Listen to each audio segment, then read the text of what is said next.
A very good morning to all my dear Group 2 aspirants. So గత 2 రోజులుగా మన social మీడియాలో గౌరవ MLC Guntur Krishna PDF MLC KS Lakshmanarao గారు ఆగస్టు మాసంలోపు 1200 పోస్టులతో ఒక గ్రూప్ 2 నోటిఫికేషన్ రాబోతుందని చెప్పడం చాలా ఆనందాన్ని కలిగించింది. 1200 నోటిఫికేషన్ అంటే అది సాధారణమైన నోటిఫికేషన్ అయితే కాదు. ఎందుకంటే 2008లో ఉమ్మడి ఆంధ్రప్రదేశ్ రాష్ట్రంలో 1400తో గ్రూప్ 2 నోటిఫికేషన్ అన్నప్పుడే అదొక పెద్ద సంచలనంగా భావించడం జరిగింది. సో విభజిత రాష్ట్రంగా ఉన్నటువంటి ఆంధ్రప్రదేశ్ రాష్ట్రంలో 1200 పైచులకు ఉద్యోగాలతో నోటిఫికేషన్ అంటే ఒక రకంగా ఒక పెద్ద పండగ మళ్ళీ వచ్చినట్లే.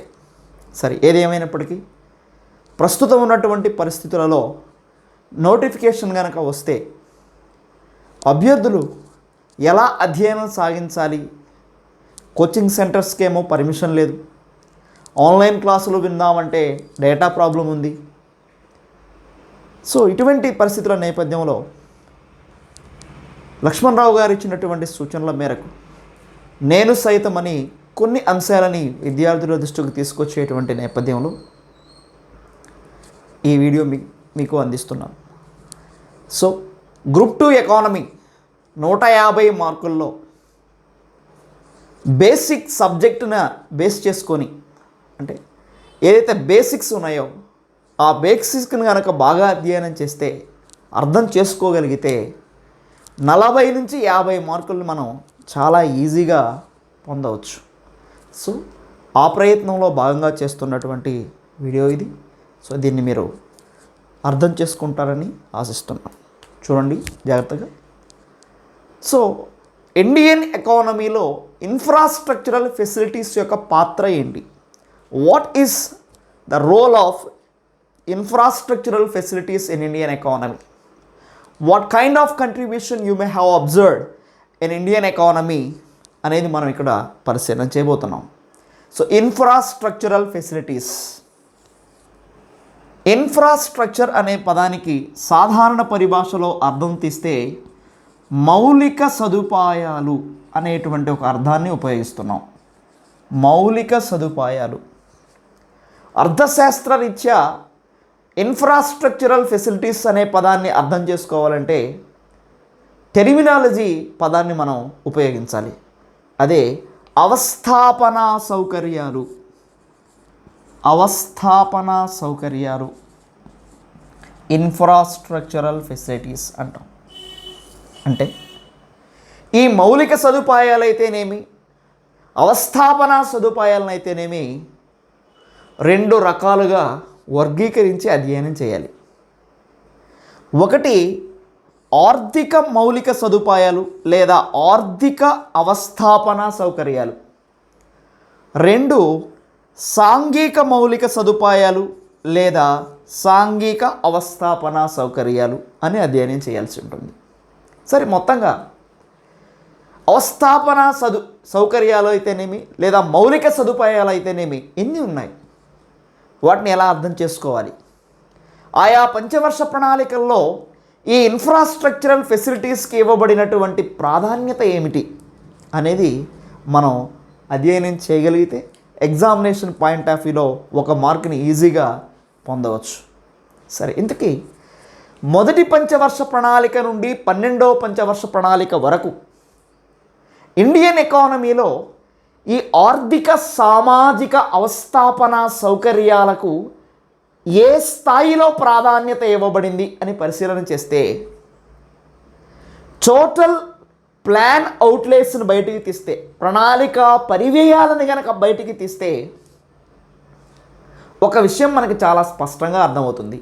ఏంటది అంటే, మొత్తం ప్రణాళిక వ్యయం 100 రూపాయలు అనుకోండి, జస్ట్ మీకు అర్థం కావడం కోసం 50 రూపాయలు మౌలిక సదుపాయాలకు ఇండియన్ ఎకానమీ ఖర్చు చేసింది. అంటే భారతదేశ ఆర్థిక వ్యవస్థ నిర్మాణంలో మౌలిక సదుపాయాలకు ఏ స్థాయిలో ప్రాధాన్యత ఇవ్వబడిందో ప్రణాళికాపరంగా చేసిన కృషిని బట్టి మనం అర్థం చేసుకోవాలి. సరే, ఇంతకీ అసలు మౌలిక సదుపాయాలు ఏంటి? ఇంగ్లీష్లో మనం ఇన్ఫ్రాస్ట్రక్చరల్ ఫెసిలిటీస్ అంటున్నాం. Economic and socio over heads అని కూడా పిలుస్తూ ఉన్నాం. వీటిని ఏంటి?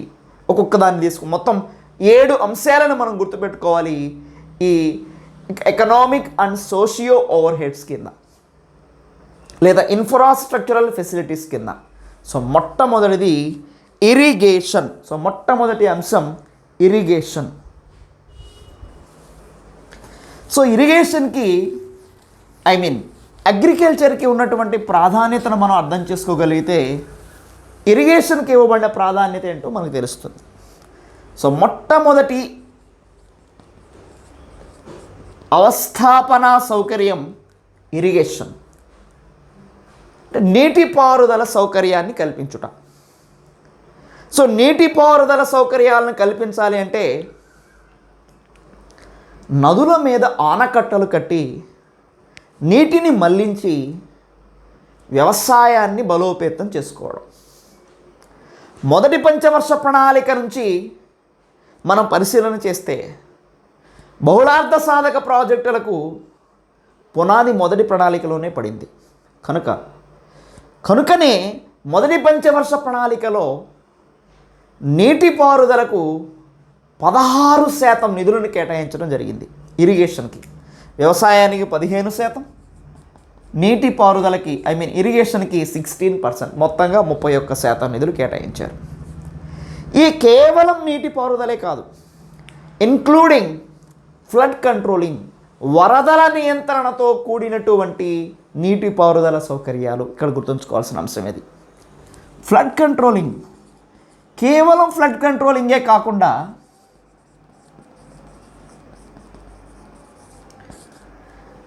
కమాండ్ ఏరియా డెవలప్మెంట్ కూడా అవస్థాపన సౌకర్యం కిందకే తీసుకోబడుతుంది.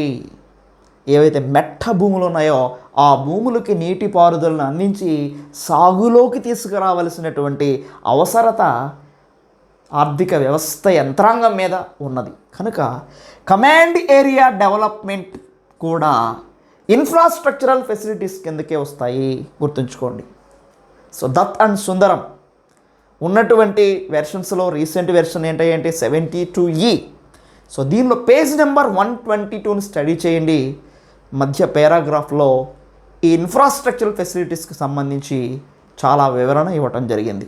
సరే, మీ అందరికీ తెలుసు దత్ అండ్ సుందరం ప్రాతిపదికన తీసుకొని మాత్రమే నేను మీకు క్లాసెస్ ఇస్తున్నాను.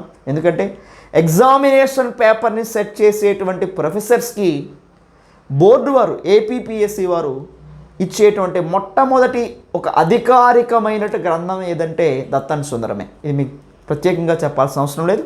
సో ఆ గ్రంథాన్ని ప్రాతిపదికగా తీసుకొని ప్రొఫెసర్స్ క్వశ్చన్స్ ఫ్రేమ్ చేయడం జరుగుతుంది.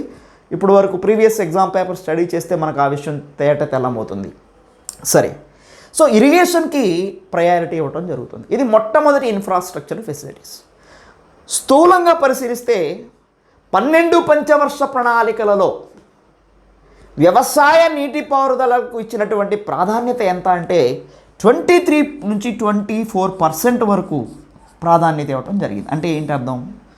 మొత్తం 100 రూపాయలు ఒక ప్రణాళిక మీద మనం ఖర్చు చేస్తే దాదాపుగా పావు భాగం వ్యవసాయ నీటిపారుదలకు కేటాయించామన్నమాట. ఎందుకు కేటాయించామంటే అగ్రికల్చర్ ఇరిగేషన్ అనేది అత్యంత ప్రధానమైనటువంటి మౌలిక సదుపాయం కింద గుర్తించడం జరిగింది భారత ప్రభుత్వ యంత్రాంగం. ఇది గుర్తుంచుకోండి. ఇది ప్రీవియస్ ఎగ్జామ్లో వచ్చినటువంటి ప్రశ్న. సో 2012 గ్రూప్ 2లో ఉన్నది ఈ ప్రశ్న. ఆర్థిక సంస్కరణల వరకు ఇండియన్ ఎకానమీని పరిశీలిస్తే వ్యవసాయ రంగం మీద ఎంత శాతం నిధులు ఖర్చు పెట్టారని ప్రశ్న అడిగాడు. 20% అని చెప్తాం. బట్ టోటల్ 12 ప్లాన్స్ అవుట్లేస్ తీసుకుంటే అది 23 నుంచి 24% వరకు నమోదైంది. ఇది మీకు ఇంటర్మీడియట్ టెక్స్ట్ బుక్లో కూడా ఇచ్చాడంటే ఎంత ఇంపార్టెంటో గమనించండి. సో డియర్ స్టూడెంట్స్, సో మొట్టమొదటి అంశం, మొట్టమొదటిది infrastructural facilities. Now the second infrastructural facility is to produce energy. ఇంధన రంగము. ఇంధన రంగం అంటే ఏం తీసుకుంటాం? బొగ్గు, కోల్, ఎలక్ట్రిసిటీ, విద్యుత్, హైడ్రో ఎలక్ట్రిసిటీ కావచ్చు, థర్మో ఎలక్ట్రిసిటీ కావచ్చు, అలాగే సూర్యరశ్మి ఆధారితం కావచ్చు, ఏదైనా కానివ్వండి. Next oil, crude oil, petroleum ఉత్పత్తులు అన్నమాట ఇక్కడ గమనించాల్సింది. అలాగే నాన్ కన్వెన్షనల్ రిసోర్సెస్ ఏవైతే ఉన్నాయో, నాన్ కన్వెన్షనల్ ఎనర్జీ రిసోర్సెస్ అన్నీ కూడా should be taken in to the consideration under the energy. So energy కింద తీసుకోవాల్సినటువంటి అంశాలు ఇవి. సో రెండవ ప్రధానమైన మౌలిక సదుపాయం ఏమిటయ్యా అంటే ఎనర్జీ. సరే, కోలుకు సంబంధించి ఏంటి? సో బొగ్గు మనందరికీ తెలుసు, భారతదేశంలో బ్యాంకుల జాతీయకరణ చేసినటువంటి ప్రధానమంత్రి ఎవరు అంటే శ్రీమతి ఇందిరాగాంధీ అని చెప్పేస్తాం. కానీ మనకు తెలియనటువంటి విషయం ఏంటంటే, చాలామందికి తెలియని విషయం, భారతదేశంలో బొగ్గు గనులను జాతీయం చేసింది కూడా శ్రీమతి ఇందిరాగాంధీ. 2019 యూనియన్ పబ్లిక్ సర్వీస్ కమిషన్లో ప్రశ్న ఇవ్వడం జరిగింది, గమనించండి. సో కోల్, సో బొగ్గు గనులు దేని కిందకు వస్తున్నాయి? ఎనర్జీ కిందకు వస్తున్నాయి. ఎలక్ట్రిసిటీ ఎనర్జీ కిందకు వస్తుంది. ఆయిల్ ప్రొడక్షన్ ఎనర్జీ కిందకు వస్తుంది. నాన్ కన్వెన్షనల్ రిసోర్సెస్ ఏవైతే ఉన్నాయో, సాంప్రదాయేతర ఇంధన వనరులన్నీ కూడా 4వ విభాగం కింద అధ్యయనం చేస్తాం. ఇది గుర్తుపెట్టుకోవాల్సినటువంటి అంశం.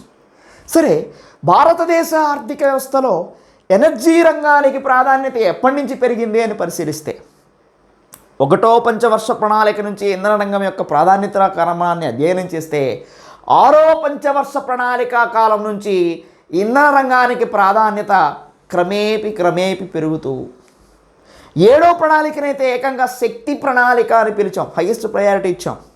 8వ ప్రణాళికలో కూడా హైయెస్ట్ ప్రయారిటీ మనం ఇంధన రంగానికి ఇచ్చాం. కాబట్టి శక్తి ప్రణాళిక అనేది 7వ ప్రణాళిక. శక్తి రంగానికి ప్రాధాన్యత ఇచ్చిన తొలి ప్రణాళిక ఏదంటే 6వ పంచవర్ష ప్రణాళిక అవుతుంది. సో ప్రణాళికల పరంగా ఇంధన రంగానికి ఉన్నటువంటి ప్రాధాన్యత ఈ విధంగా తీసుకుంటాం. ఈవెన్ 11వ పంచవర్ష ప్రణాళికలో సైతం 18.3% నిధులని ఇంధన రంగానికి కేటాయించాల్సినటువంటి పరిస్థితి మనం గమనించవచ్చు. Okay, right. ఇక తర్వాత ఎనర్జీ రంగంలో ఎలక్ట్రిసిటీ. ముందు 1950-51 భారత ఆర్థిక వ్యవస్థ ప్రారంభ కాలంలో కోల్ ఉత్పత్తి ఏ స్థాయిలో ఉంది, 2013-14 సంవత్సరాల మధ్య ఈ కోల్ ఉత్పత్తి ఎలా ఉంది అనేది కొంత దత్తాంశపరమైనటువంటి వివరణని సరదాగా గుర్తుపెట్టుకోగలిగితే సంతోషం. సరే, ఎందుకంటే 2014-15 ఎకనామిక్ సర్వే నుంచి తీసుకోబడినటువంటి దత్తాంశం ఇది, మీరు గమనించండి. సో 1950-51లో భారతదేశ ఆర్థిక వ్యవస్థలో కోల్ ఉత్పత్తి, బొగ్గు ఉత్పత్తి 32 మిలియన్ టన్నుల ఉత్పత్తి జరిగిందండి. 32 మిలియన్ టన్నుల ఉత్పత్తి 50-51లో. అదే 2013-14 ఆర్థిక సంవత్సరంలో లెక్క తీసుకుంటే 610 మిలియన్ టన్నులకు ఈ ఉత్పత్తి పెరిగింది. అంటే భారతదేశంలో ఎనర్జీ సెక్టార్లో ఎంత ఎనర్జీ బూస్ట్ అవుతుందో మనం గమనించవచ్చు. ఓకే, నెక్స్ట్ ఇక ఎలక్ట్రిసిటీ కనుక తీసుకుంటే 1950-51లో ఎలక్ట్రిసిటీ 5 బిలియన్ కిలోవాట్స్ ఎలక్ట్రిసిటీ ఉత్పత్తి అయింది. 50-51లో 5 బిలియన్ కిలోవాట్స్.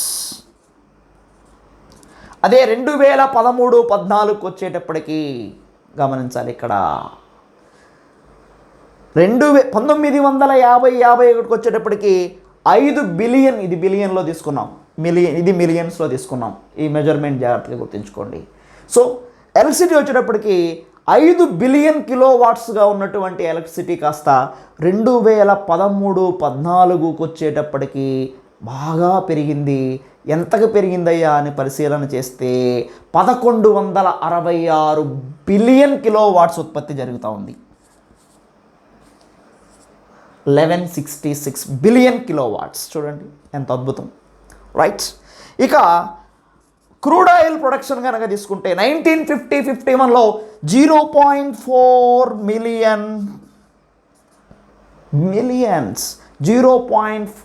మిలియన్ టన్స్ మాత్రమే ప్రొడక్షన్ జరిగితే, బట్ ఇక్కడికి వచ్చేటప్పటికి 37.8 million tons of crude oil production జరుగుతుంది. అంటే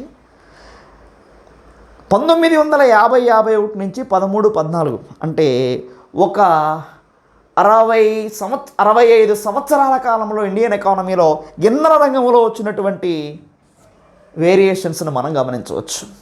ఇక నెక్స్ట్ తర్వాత ఇక నాన్ కన్వెన్షనల్ అనేది తెలిసిన సంగతే. ఇక మూడో విషయంగా తీసుకుంటే భారతదేశ ఆర్థిక వ్యవస్థలో మరొక ప్రధానమైన మౌలిక సదుపాయం ఏంటయ్యా అంటే ట్రాన్స్పోర్టేషన్ రవాణాని తీసుకుంటాం. సో రవాణా రంగాల్లో ఎన్ని రకాలు? 4 రకాలైనటువంటి రవాణాలను మనం ఐడెంటిఫై చేస్తాం. సో ట్రాన్స్పోర్టేషన్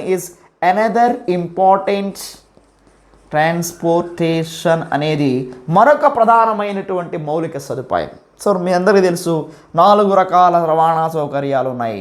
రోడ్డు రవాణా సౌకర్యము, బై రోడ్, అలాగే రైల్వే రవాణా సౌకర్యము, అలాగే నీటి రవాణా, షిప్పుల ద్వారా రవాణా, అలాగే సివిల్ ఏవియేషన్, పౌర విమానయానము ద్వారా జరుగుతున్నటువంటి రవాణా. సో మొత్తంగా ఒక 4 రకాలైనటువంటి రవాణా సాధనాలని మనం అధ్యయనం చేస్తాం.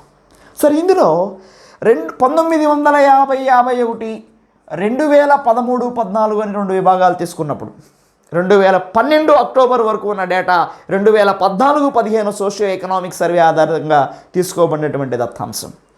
ఈ పరంగా తీసుకుంటే రైల్వే ఆధారితంగా గూడ్స్ ఏవైతే ట్రాన్స్పోర్ట్ చేయబడ్డాయో అది కనుక మనం పరిశీలన చేస్తే రైల్వేల ఆధారితంగా గూడ్స్ ఏవైతే ట్రాన్స్పోర్ట్ చేయబడ్డాయో వాటి ఆధారంగా కనుక మనం అధ్యయనం చేయగలిగితే ఇక్కడ మనకు చాలా విషయాలు అర్థం చేసుకుంటాం. ఏంటవి? షిప్పింగ్ పరిస్థితి ఏంటి, రైల్వే పరిస్థితి ఏంటి, సివిల్ ఏవియేషన్ కన్నా కూడా ట్రాన్స్పోర్టేషన్, దీంతోపాటు కమ్యూనికేషన్స్ కూడా తీసుకుంటాం. ఫోన్స్ యొక్క యూసేజ్ ఎలా ఉంది అంటే 2013-14 నాటికి 933 మిలియన్ టెలిఫోన్స్ని వినియోగిస్తున్నట్టుగా మన దగ్గర దత్తాంశం ఉంది.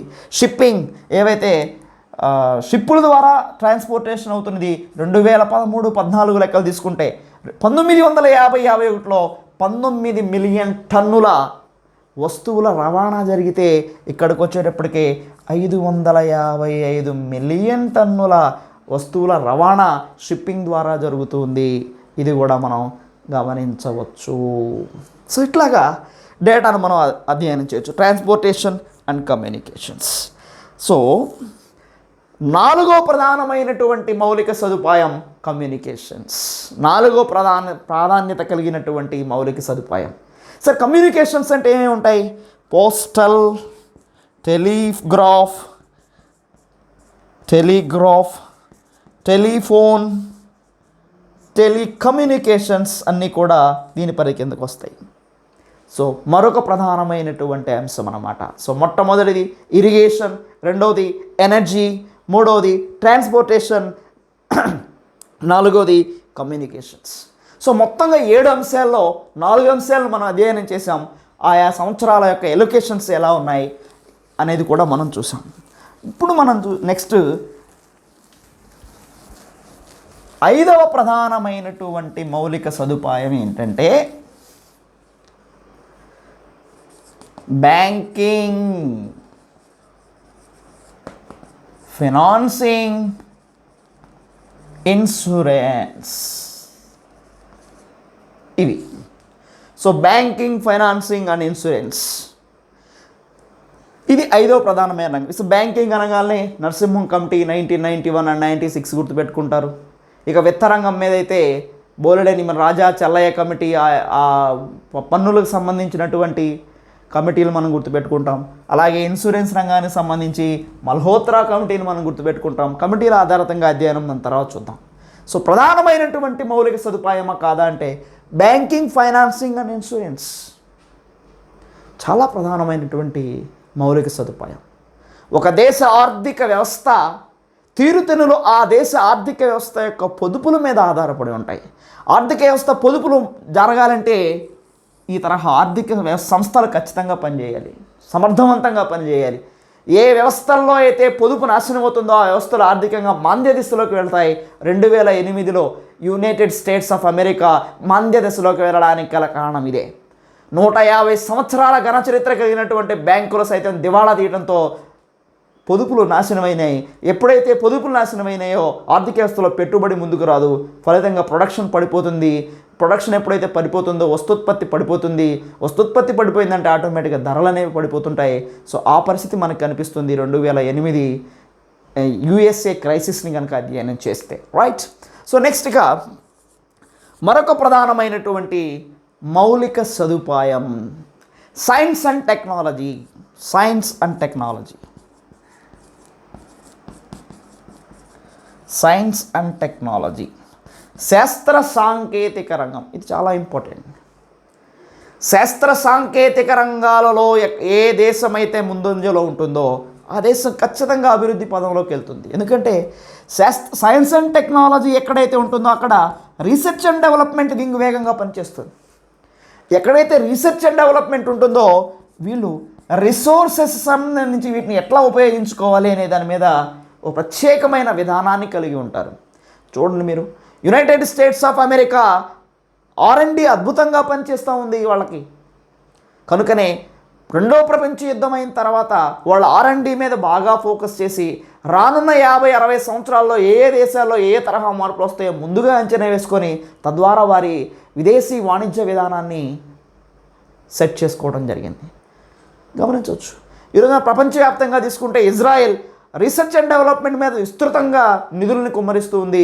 సముద్రపు నీటిని మంచినీటిగా మార్చుకునే వాటర్ టెక్నాలజీతో ఈ రోజున వేగంగా అభివృద్ధి చెందుతున్నటువంటి దేశాల్లో ఇజ్రాయెల్ని కూడా మనం పరిశీలించుకోవచ్చు. కానీ భారతదేశ ఆర్థిక వ్యవస్థలో రీసెర్చ్ అండ్ డెవలప్మెంట్ మీద తగిన స్థాయిలో నిధులు సమకూర్చట్లేదనేది నిర్వివాదాంశం. ఇది వాస్తవం కూడా. సరే, సో సైన్స్ అండ్ టెక్నాలజీ అనేది మరొక ప్రధానమైనటువంటి మౌలిక సదుపాయం. అండ్ ఫైనల్లీ ఇప్పుడు వరకు నేర్చుకున్న ఈ 6 అంశాలు ఏంటి? 6 అంశాలు ఇరిగేషన్ కానివ్వండి, ఎనర్జీ కానివ్వండి, ట్రాన్స్పోర్టేషన్ కానివ్వండి, కమ్యూనికేషన్ సిస్టమ్స్ కానివ్వండి, అండ్ అలాగే బ్యాంకింగ్, ఫైనాన్సింగ్ అండ్ ఇన్సూరెన్స్ కానివ్వండి, సైన్స్ అండ్ టెక్నాలజీ కానివ్వండి, ఈ 6 మౌలిక సదుపాయాలని ఎకనామిక్ ఓవర్ హెడ్స్, ఆర్థిక మౌలిక సదుపాయాలు అని పిలుస్తాం. కానీ ఇప్పుడు చెప్పేది social overheads or socio overheads, సామాజిక అవస్థాపన సౌకర్యాలు అంటాం. ఏవి సామాజిక అవస్థాపన సౌకర్యాలు?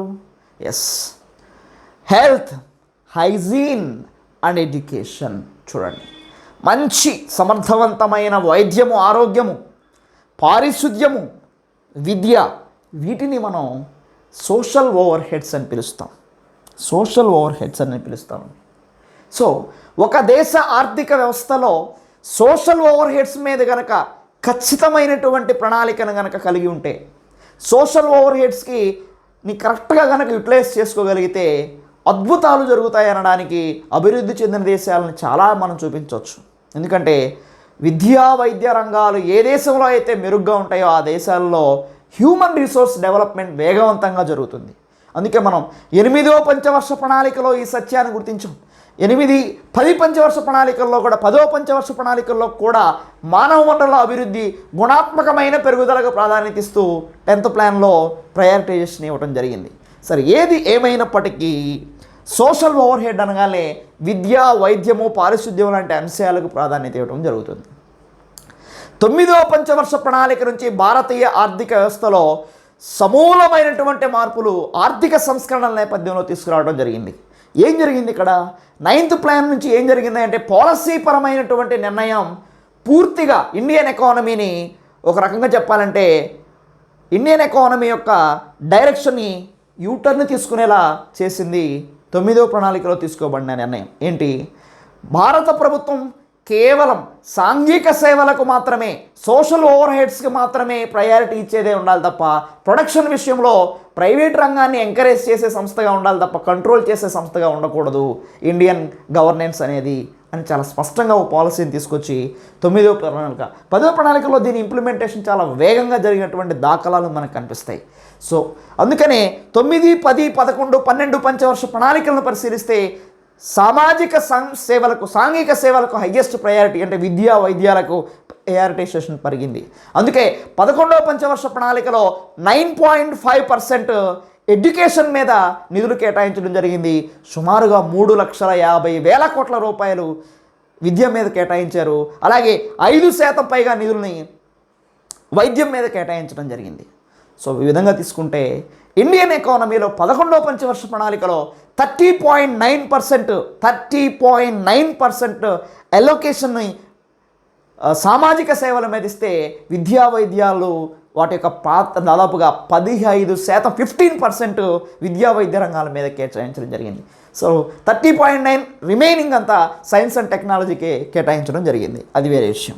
సరే, ఓవరాల్గా తీసుకుంటే సోషల్ ఓవర్ హెడ్స్ మీద ఏ దేశ ఆర్థిక వ్యవస్థ అయితే ప్రత్యేకమైన శ్రద్ధ కనబరుస్తుందో ఆ దేశంలో మానవ వనరులు తయారవుతారు.